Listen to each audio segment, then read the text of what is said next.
চাঁপাইনবাবগঞ্জের নাম শুনলেই চোখের সামনে ভেসে ওঠে আম আর আম, কিন্তু এখন শুধু তাজা আম নয়, সেই আম থেকেই তৈরি হচ্ছে আন্তর্জাতিক মানের স্বাস্থ্যকর খাদ্যপণ্য ড্রাই ম্যাঙ্গো।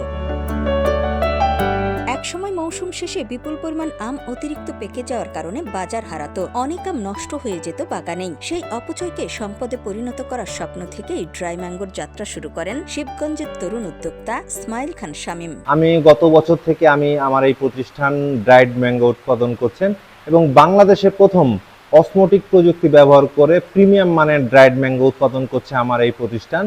এবং এই যে আমাদের যে ড্রাইড ম্যাঙ্গোর বৈশিষ্ট্য হচ্ছে যে টেক্সচার যেমন চমৎকার, কালার তেমন সুন্দর এবং খেতেও তেমন সুন্দর।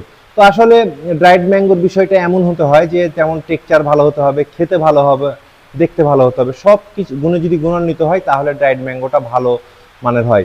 আমরা এখানে যে প্রতিষ্ঠানে আমরা যে ড্রাইড ম্যাঙ্গো উৎপাদন করছি এটা কিন্তু বিশ্বমানের এবং রপ্তানিযোগ্য।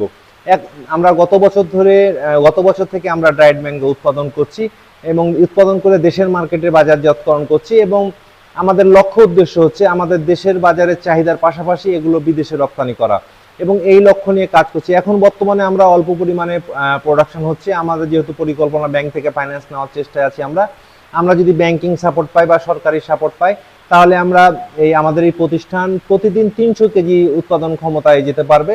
তবে শামীম জানান, এই শিল্পের বিকাশে প্রয়োজন সহজ ঋণ সুবিধা, আন্তর্জাতিক মানের প্যাকেজিং, খাদ্য নিরাপত্তা সনদ, কোল্ড স্টোরেজ এবং রপ্তানি বান্ধব নীতিগত সহায়তা। আমাদের দেশের একটা শ্রেণীর ভোক্তার জন্য প্রচুর পরিমাণে ডলার খরচ কিন্তু করে বিদেশ থেকে কিন্তু ড্রাইড ফ্রুটস গুলো আমদানি করা হয়। তো যদি আমরা এই দেশের চাহিদাগুলো আমরা পূরণ করতে পারি ভোক্তাদের, তাহলেই কিন্তু আমরা অনেক ডলার সাশ্রয় করতে সক্ষম হব। তো এখানে শুধু আমরা ড্রাইড ম্যাঙ্গো উৎপাদন করছি না, কারণ আমাদের আমের সিজন হচ্ছে 3 মাস শুধুমাত্র আমরা এখানে ড্রাইড ম্যাঙ্গো স্লাইস উৎপাদন করি। তারপরে আম সিজন শেষ হয়ে যাওয়ার পর আমরা পাইনাপেল ড্রাইড এবং আমাদের এখানে কোল্ড স্টোরেজ আছে, কোল্ড স্টোরেজে ম্যাঙ্গো পাল্প সংরক্ষণ করে কারখানায় সংগ্রহ করা আম প্রথমে ধোয়া হয়, এরপর খোসা ছাড়িয়ে নির্দিষ্ট আকারে ছোট ছোট করে কাটা হয় বলে জানান কারখানায় কর্মরত শ্রমিকরা। বাগান থেকে নিয়ে আসি পাকা আম, বাছাই কুছাই করে ধুয়ে মুছে এখানে ছিলার পরে কাটার পরে মেশিনে রাখি, মেশিনে 2 দিন 3 দিন থাকে, শুকিয়ে তখন আবার বের করি। আমরা বাগান থেকে আম লিয়াই না, আমরা এখানে কাটাছিলা করি,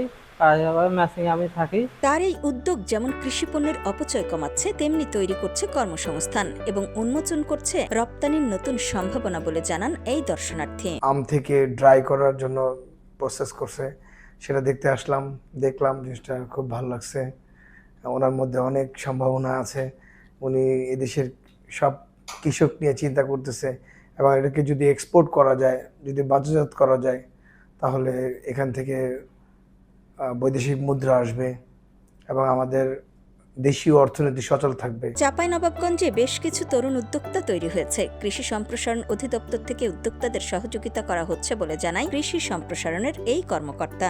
আমের আরেকটি সম্ভাবনাময় সেক্টর হচ্ছে প্রসেসিং। এই প্রসেসিং চাঁপাইনবাবগঞ্জে বেশ কিছু উদ্যোক্তা তৈরি হয়েছে যারা নিজেদের প্রচেষ্টায় এবং কৃষি সম্প্রসারণ অধিদপ্তরের সহযোগিতায় এই প্রসেসিংয়ের কাজগুলো চলছে।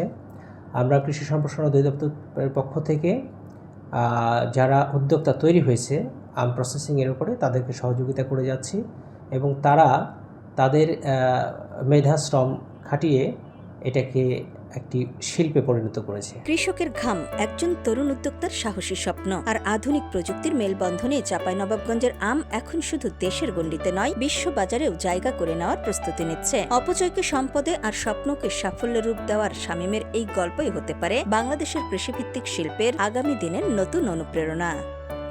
নিউজ ডেস্ক, সোনালী নিউজ।